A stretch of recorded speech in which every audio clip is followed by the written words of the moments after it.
Aujourd'hui, au détour d'un livre vous présente Les démons ou les possédés, un livre de Dostoïevski. Est-il possible de croire? Sérieusement et effectivement, tout est là. Stravogin envoûte tous ceux qui l'approchent, hommes ou femmes. Il ne trouve de limite à son orgueil, à son immense orgueil, que dans l'existence de Dieu. Il la nie et tombe dans l'absurdité de la liberté pour un homme seul et sans raison d'être. Tous les personnages de ce grand roman sont possédés par un démon, le socialisme athée, le nihilisme révolutionnaire ou la superstition religieuse. Ignorant les limites de notre condition, ces idéologies sont incapables de rendre compte de l'homme et de la société et appellent un terrorisme destructeur. Sombre tragédie d'amour et de mort, les possédés sont l'incarnation géniale des doutes et des angoisses de Dostoïevski sur l'avenir de l'homme et de la Russie. Dès 1870, il avait pressenti les dangers du totalitarisme au XXe siècle. Attention, chef-d'œuvre. C'est un livre riche, flamboyant, qui arrive à mêler politique, religion et sentiment.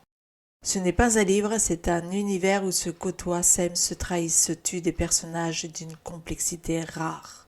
De quoi s'agit-il? Nous sommes dans une petite ville de province russe avec sa noblesse locale, qui vit tranquillement.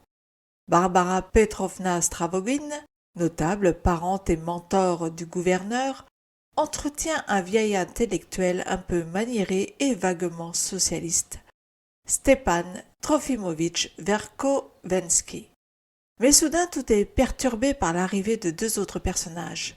Le fils de Barbara Petrovna, Nikolai Vsevolodovitch Stravogin, est un personnage fascinant par sa beauté et son caractère détaché. L'autre, Pierre Stepanovitch Verkovensky, est le fils de Stepan Trofimovitch.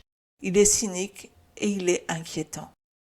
Il est fort probable que Dostoïevski règle ici ses comptes avec les révolutionnaires dont il fut un temps un des leurs. La révolution présentée ici est inquiétante, nihiliste et porte en germe la tyrannie. Il y a d'ailleurs dans les livres des pages étonnamment prophétiques quant au devenir des régimes communistes au XXe siècle, en particulier en Russie.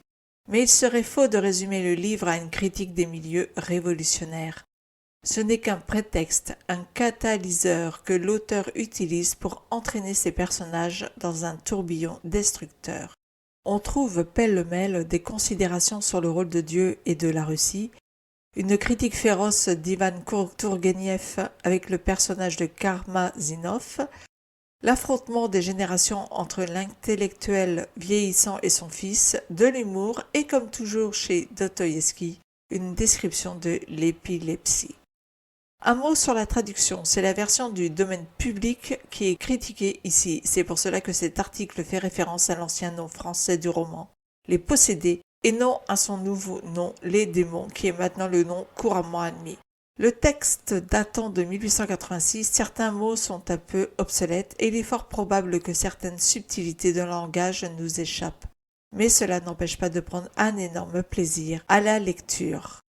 Les Possédés ou Les Démons, un livre indispensable à lire auquel Edwige G, qui a fait la critique, a donné la note de 5 sur 5.